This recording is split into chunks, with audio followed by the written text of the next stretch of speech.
अस्सलाम वालेकुम क्लास। ये एक्सरसाइज 6 लास्ट टाइम हमने किए थे। क्वेश्चन नंबर 7 तक हमने कंप्लीट कर लिए थे। 12 question 12 and 13 it was your homework, लेकिन इसमें से कुछ गर्ल्स से ये क्वेश्चन नहीं हुआ, बाकी काफ़ी गर्ल्स ने आप में से ये होमवर्क कंप्लीट कर लिया था। इवन क्वेश्चन 12 13 भी हो गया था। एनीवेज ये मैं दोबारा इसलिए कर रही हूँ कि जिन बच्चों से ये नहीं सॉल्व हुआ तो वो एक बार यहाँ भी देख लें। क्वेश्चन की तरफ आते हैं। Question number 12, if 8 men can do a job in 12 days, how long will 24 men take to. यानी ये वही वाला क्वेश्चन है, मैन और डेज।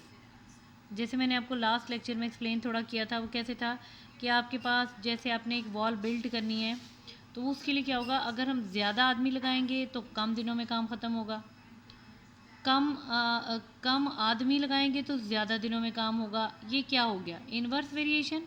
एक चीज़ बढ़ रही है कम हो रही है, दूसरी कम हो रही है बढ़ रही है। अच्छा, तो ये हम यहाँ पर क्या लिखेंगे। अब सबसे पहले यहाँ पर देखें लिखा हुआ है how long will 24 men take to complete it. How long का मतलब होता है डेज, जो आपने फाइंड करने हैं। तो सबसे पहले हम यहाँ पर क्या लिखेंगे, question 12, required number of days कितने हैं वो आपके पास, एक्स हैं, आपने एक्स ही फाइंड करना है तो यहाँ पर ही लिखेंगे। अच्छा, अब कमोडिटीज़ देख लेते हैं। एक तो यहाँ पर डेज हैं, एक यहाँ पर मैन है।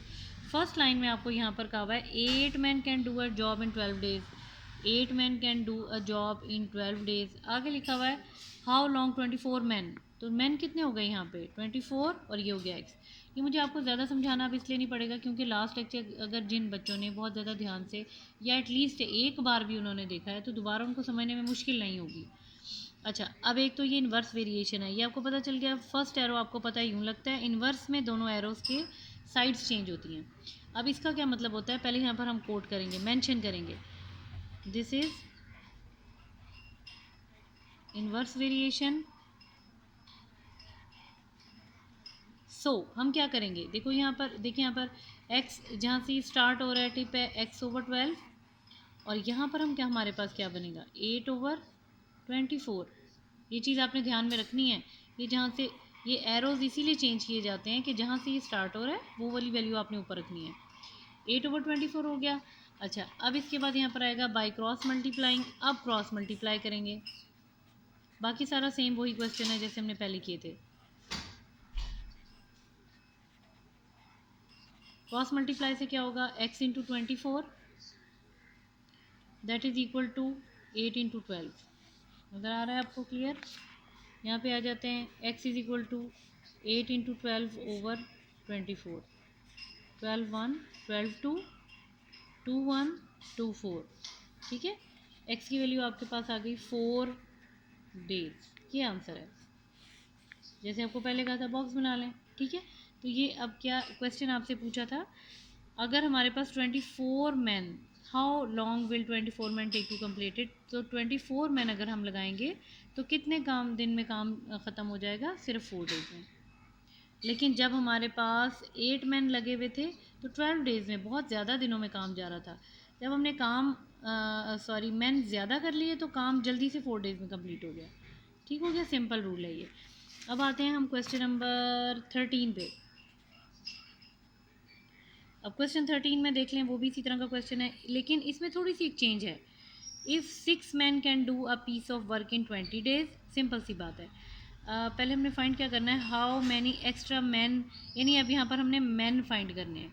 ठीक है, वो एक्स्ट्रा मैन है वो आपको बताते हैं कि एक्स्ट्रा मैन के एक वर्ड की वजह से मुझे आपको ये क्वेश्चन करना पड़ा है, वरना मैं आपको ये क्वेश्चन एज अ होमवर्क दिया था।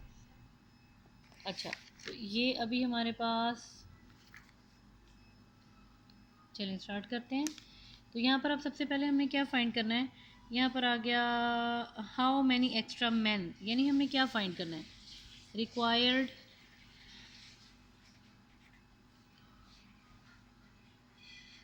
नंबर ऑफ मैन कितने होंगे, एक्स आपने फाइंड करना है। एनीवेज अब यहाँ पर हमारे पास कौन सी टू कमोडिटीज़ बन गई, एक आपके पास है डेज, दूसरे आपके पास है मैन। फर्स्ट लाइन में आपके पास लिखा था 6 men can do a job और piece of work in 20 days। It means 6 men हैं, ये ध्यान से आपने चीज़ें नोट करनी है, 20 days में काम ख़त्म कर रहे हैं। आपको आगे ये कहा है कि हाउ मैनी एक्स्ट्रा मैन, चलो जी पहले मैन पे तो यहाँ पर एक्स लगा लेना, ये चीज़ हमने फाइंड करनी है। Should be engaged to do the job in 15 days. तो ये हमारे पास आ गया। अब वो जो एक एक्स्ट्रा मैन का वर्ड यहाँ पर यूज़ किया है, इसका क्या मतलब है ये हम एंड पे देखेंगे। एनीवेज अभी तो हम ये फाइंड कर लेना कि हमने मैन आगे कितने लगाने हैं। उसके लिए सबसे पहले आपको पता है कौन सा रिलेशन, पहला एरो हमेशा इस तरह से लगता है, इन्वर्स है तो दूसरा यूँ लगेगा, ठीक है। और अब यहाँ पर हम मेंशन करेंगे, कोट करेंगे, दिस इज़ इन्वर्स वेरिएशन। अच्छा, इन्वर्स वेरिएशन में फर्स्ट एरो, ये एरो का हमने ध्यान रखना है, ये है 20/15, that is equal to x/6। ठीक हो गया। आगे हम करेंगे बाय क्रॉस मल्टीप्लाइंग।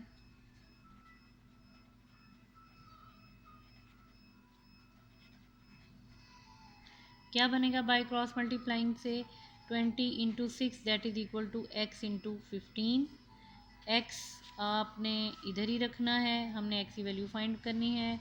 20/6/15 तो 15 है, सॉरी ये क्या नंबर लिखा हुआ है यहाँ पे, 15 डेज ही है, 15 तो एक्यूरेट है।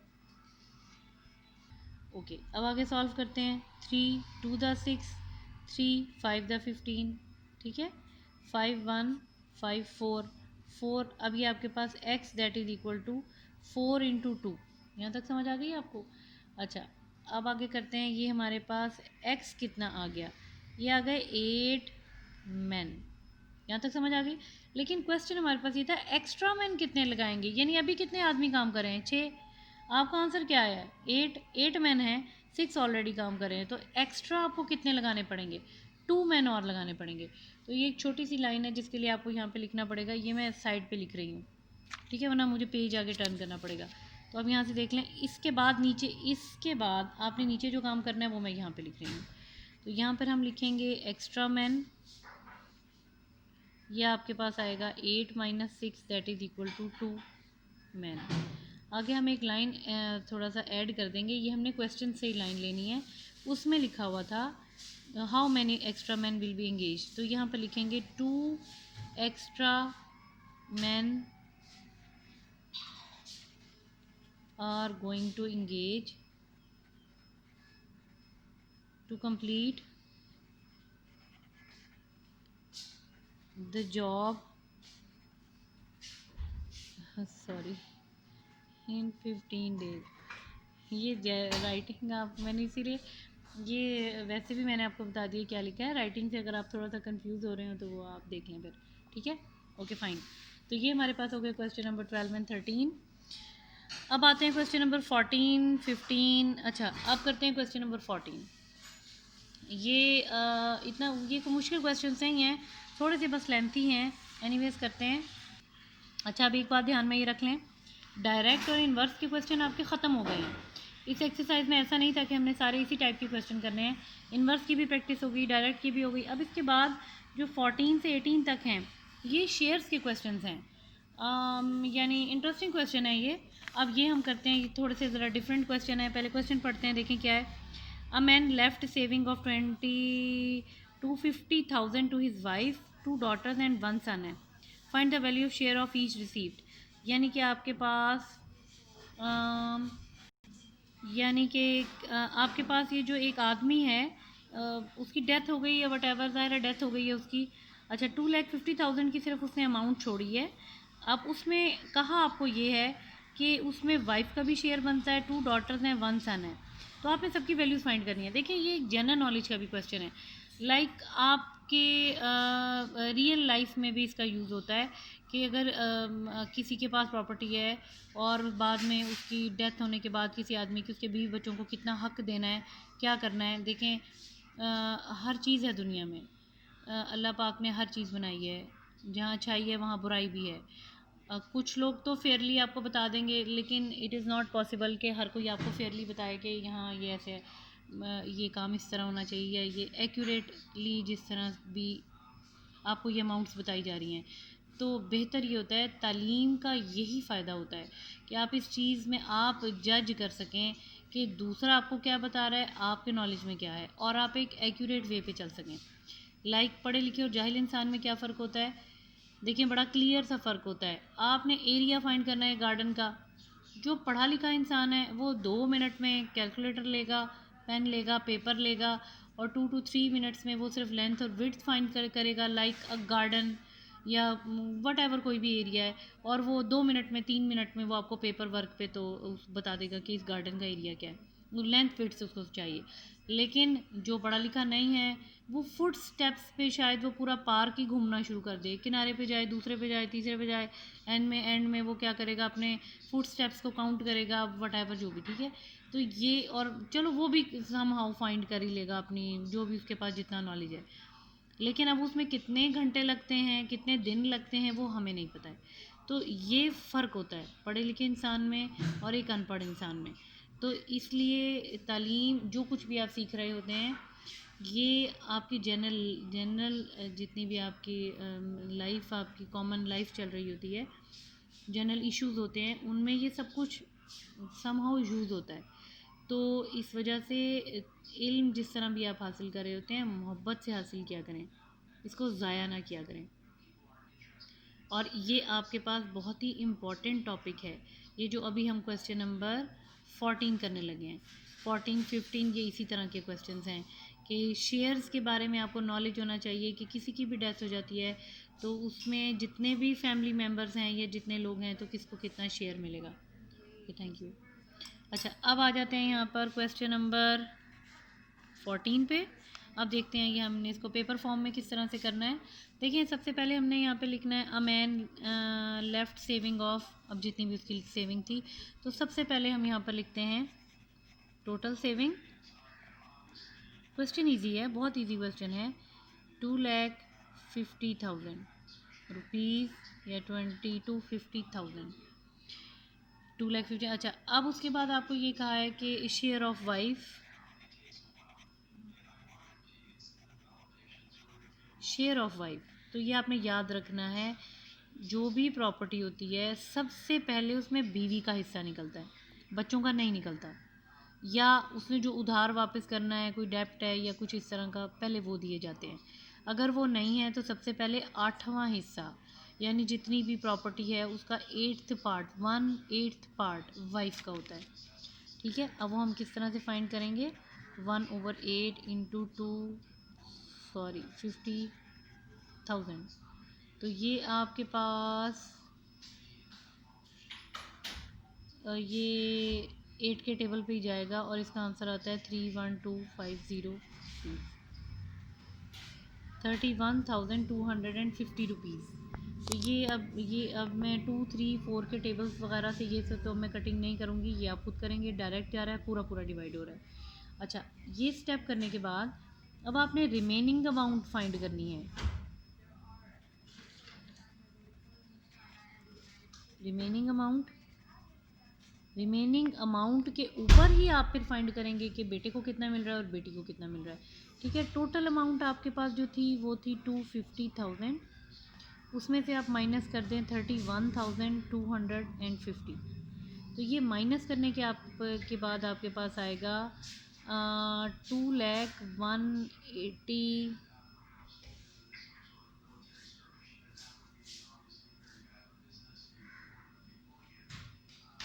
ये आप ज़रा कैलकुलेट करके एक बार कंफर्म भी कर लें। ठीक है, ये मैं भी ज़रा कैलकुलेटर से करके देख लूँ। ठीक हो गया, ये इसी तरह से अमाउंट आती है। तो ये आपको जो रिमेनिंग अमाउंट बचेगी वो इसी तरह से आएगी, 2,18,750 रुपीज़, इसी तरह से बनती है। अच्छा, अब यहाँ पर आ जाते हैं, नेक्स्ट इम्पॉर्टेंट पार्ट आपके पास ये है कि रेशो ऑफ शेयर, इसमें किस किस के शेयर्स हैं। तो ये आपके पास इस तरह से है कि ये है सन और ये हैं डॉटर्स। सन, ये आपने याद रखना है, बेटे के होते हैं 2 हिस्से, बेटी का है 1, ये कुरान में लिखा है, इसलिए इस पर कोई बहस नहीं बनती कि ये इस तरह कैसे है और ये ऐसे क्यों है। ठीक है, ये जो हमें 8वां हिस्सा वाइफ के लिए है, 2 हिस्से बेटे के लिए, 1 हिस्सा बेटी के लिए, ये कुरान पाक में लिखा है, ये इस्लाम में है, इसलिए इस चीज़ पे हम बहस नहीं करेंगे। हम सिर्फ ये देखेंगे कि टोटल अमाउंट आपके पास थी, उससे हमने शेयर्स कैसे फाइंड किए हैं। ठीक है, अच्छा अब सन, अच्छा यहाँ तो मैंने 2 और 1 लिख दिया, लेकिन अब हम क्वेश्चन की तरफ आते हैं। क्वेश्चन में लिखा है आपके पास and a son, two daughters और एक बेटा है। तो यहाँ मल्टीप्लाई करेंगे 2 से, सन एक है तो 1 से मल्टीप्लाई करेंगे, तो ये आपके पास बनेगा 2 और यहाँ पर भी आपके पास बनेगा 2। अब हम करेंगे फाइंड सम ऑफ रेशियोज।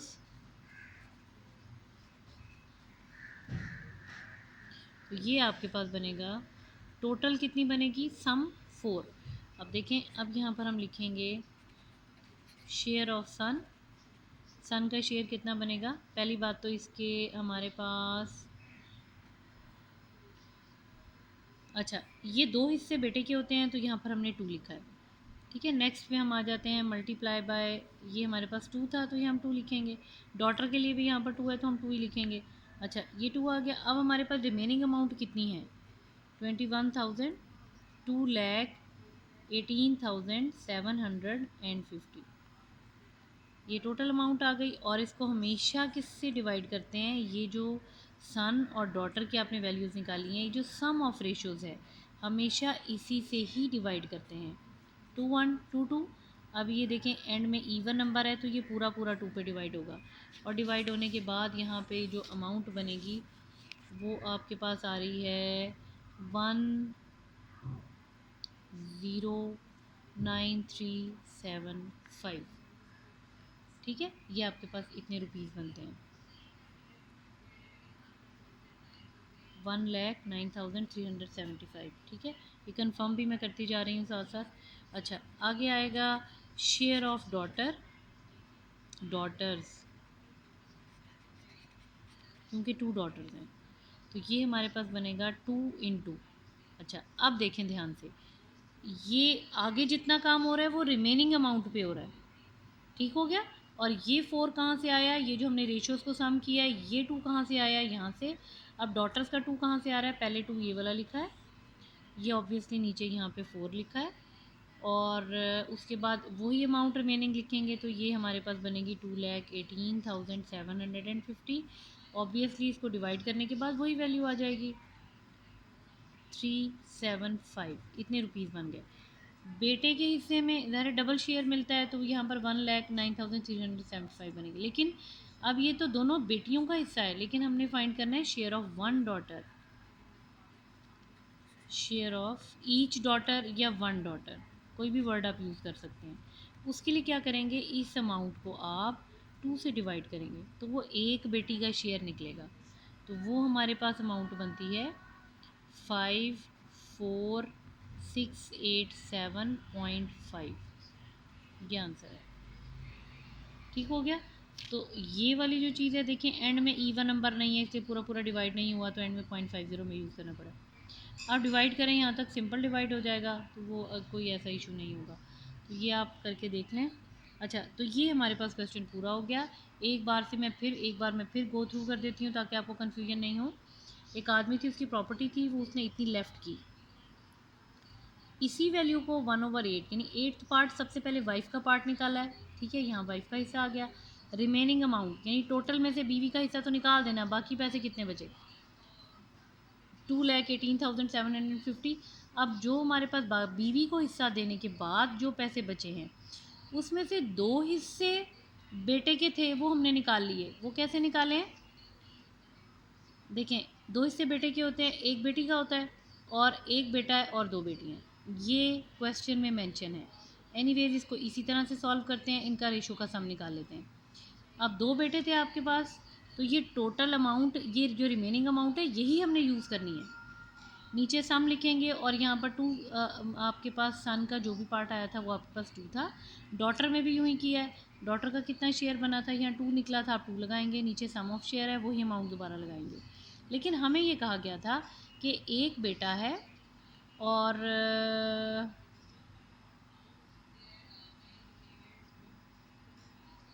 एक बेटा है, तो एक बेटर का डबल पार्ट था वो तो ये निकला है, लेकिन जो बेटियां आपके पास 2 बेटियां हैं उन दोनों का ये हिस्सा निकला है, तो हमने ईच डॉटर का शेयर बताना है।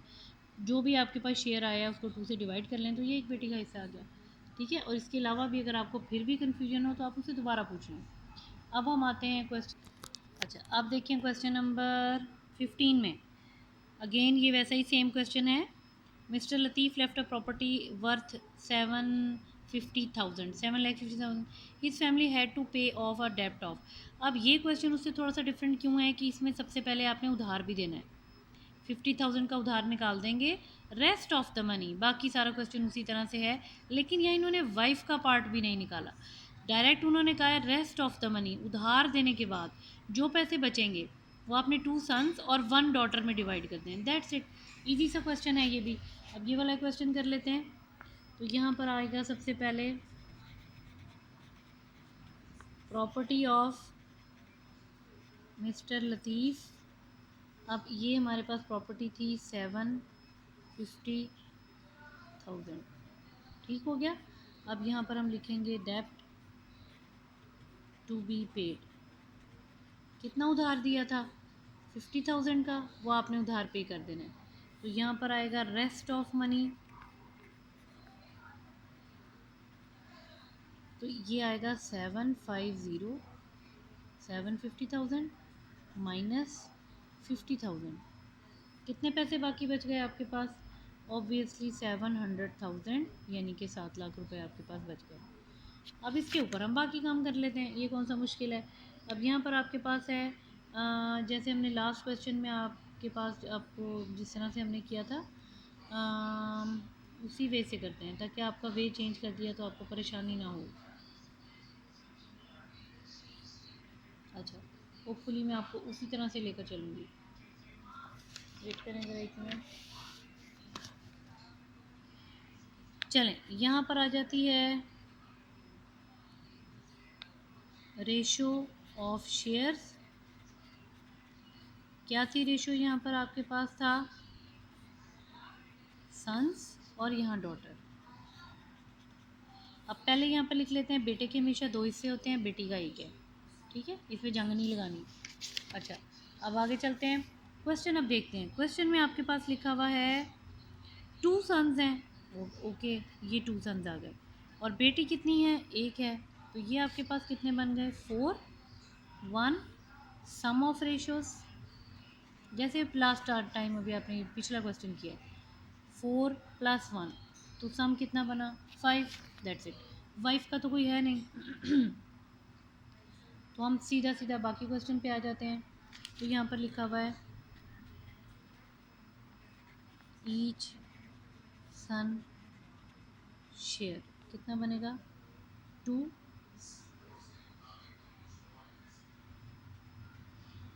700,000 ओवर 5. अच्छा, यहाँ हमने 2 क्यों लिखा है? क्योंकि हमारे पास 2 बेटे हैं, तो बेटे को डबल मिलता है ना. और ये 4 और 1 हमने सम के लिए लगाया, वो हमने नीचे लगाना होता है. ठीक है, तो आपकी यहाँ पर 5 से इजी कैलकुलेशन हो जाएगी. 140. ये आपके पास बनेगा 2 × 140,000 मल्टीप्लाई होके हमारे पास आएगा 2,80,000. यानी हमारे पास अच्छा अब यहाँ पर ज़रा ध्यान से देख लें. ये हमारे पास कितने पैसे थे? 7 लाख थे.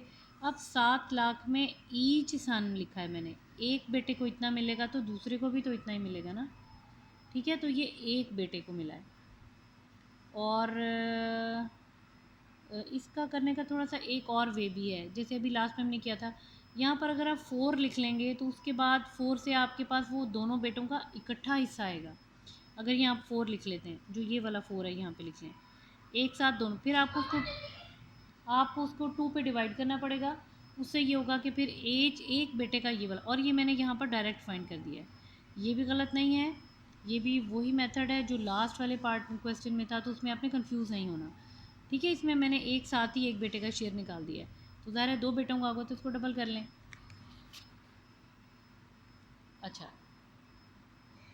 अब यहाँ पर देखते हैं. यहाँ पर लिखा हुआ है डॉटर शेयर. ईच डॉटर इसलिए नहीं लिखा हमने कि बेटी एक ही है इसमें. तो ये आपके पास आएगा 1 × अगेन 700,000 ओवर 5. तो ये आपके पास दोबारा से कटिंग होके 140,000 वही अमाउंट आ जाएगी. 1 से मल्टीप्लाई करें 1,40,000 ये शेयर आपके बनते हैं। यानी कि आपके 2 बेटे थे तो दोनों बेटों को, एक बेटे को ये मिला, दूसरे को भी इतने पैसे मिले, बेटी को ये मिल गया। एक बार दोबारा क्वेश्चन गो थ्रू कर लेते हैं, अगर आपको आसान लगेगा। ये तो अभी हमने सॉल्व किया ना, एक बार फिर समझ लेते हैं। देखें, जो प्रॉपर्टी लेफ़्ट की थी मिस्टर लतीफ़ ने वो 7,50,000 की थी। 50,000 उधार दे दिया, 7 लाख की प्रॉपर्टी बच गई। अब 2 बेटे हैं और 1 बेटी है, ज़ाहिर है बेटे को डबल मिलता है, बेटी को 1 मिलता है। ये आपने स्टेप मस्ट करना है, क्योंकि यहाँ से आपके पास सम ऑफ शेयर निकलता है, इससे आपने डिवाइड करना होता है। अगर आप इसमें गड़बड़ कर देंगे तो फिर मसला हो जाएगा। और इसके लिए आपने जहन में रखना है, बेटे का हमेशा 2 हिस्से होते हैं, बेटी का 1 हिस्सा होता है। फिर क्वेश्चन देखते हैं, क्वेश्चन में यहाँ बता दें कितने, अगर 2 बेटे का हैं आप 2 लगा दें, 1 का है तो 1 लगा दें बेटी का, ठीक है। तो ये, लेकिन ये 2 और 1 ये फिक्स है, इसको नहीं आपने छेड़ना। फिर क्वेश्चन के अकॉर्डिंग 2 और 1 या 1 और 2 आपको चेंज करना पड़ता है। फिर इनको यहाँ पर ऐड कर लें, सम ऑफ रेशियो बहुत इंपॉर्टेंट चीज़ है। अच्छा, अब एक बेटे का हिस्सा कितना आएगा, डबल मिल रहा है तो यहाँ पे 2 लगा दें, और यहाँ पर इसका मतलब एक बेटे का ये हिस्सा आ गया और बेटी का ये आ गया। अब अगर आपको कंफर्म करना है कि क्या आपने क्वेश्चन ठीक किया है तो आप क्या करें, टोटल प्रॉपर्टी 7 लाख की थी, 2,80,000, इसमें फिर ऐड करें 2,80,000, उसमें ऐड करें 1,40,000, तो इन सब का सम बनेगा 7 लाख। ठीक हो गया, यहाँ से भी आपको क्लियर हो जाएगा। तो ये आपके पास इसके आंसर्स हैं। और इंशाल्लाह जो आपके पास नेक्स्ट है क्वेश्चन, वो आपके पास है 16, 17, 18, वो भी आपके पास बहुत इजी क्वेश्चंस हैं। एनीवेज वो अब हम नेक्स्ट लेक्चर में करेंगे। बस ये भी आपने अच्छी तरह से क्वेश्चन देखने हैं, समझने हैं। कोई क्वेश्चन हो आप मुझे दोबारा से पूछ लें, what ever, either you can call और मैसेज और वट एवर, जो भी आपके पास मेथड में जिस तरह से भी आप लोग पूछते हैं, ठीक है। तो बाकी काम इंशाल्लाह हम नेक्स्ट लेक्चर में करेंगे। ओके, थैंक यू गर्ल्स, अल्लाह हाफिज़।